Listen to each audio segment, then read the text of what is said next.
അപ്പം ഇന്ന് തിരുവോണാണ്. അപ്പം നമുക്ക് സദ്യ കഴിക്കാം. ചോറ്, പപ്പടം,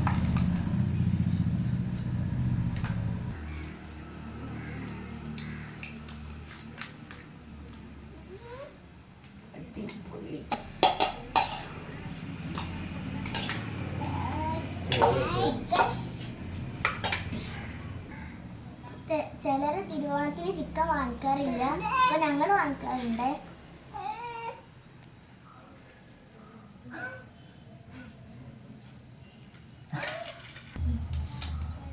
ഇത് മത്തനും പയറും,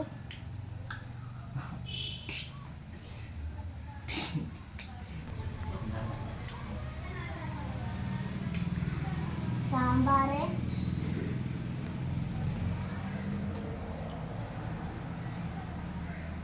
പിന്നെതാ പായസം,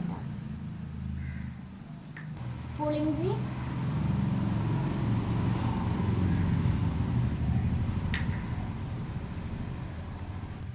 കുറച്ച് വിഭവങ്ങൾ ഉണ്ടാക്കിയിട്ടുള്ളൂ. ഇനി ഞങ്ങൾ അമ്മമ്മൻ്റെ അടുക്ക് പോകും, അവിടെ കുറേ വിഭവം ഉണ്ടാവും. അപ്പോൾ അതിൻ്റെ വീഡിയോ ഞങ്ങൾ ഇടുന്നുണ്ട്. അപ്പോൾ നമുക്ക് കഴിച്ചു നോക്കാം.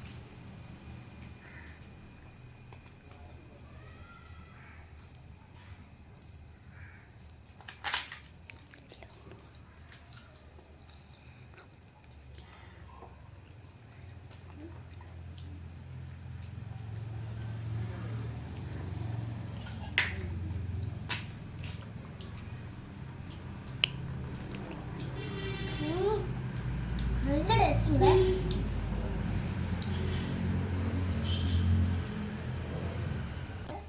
ഇഷമോള് പപ്പടം മാത്രം ഇന്ന് തിന്നാണ്.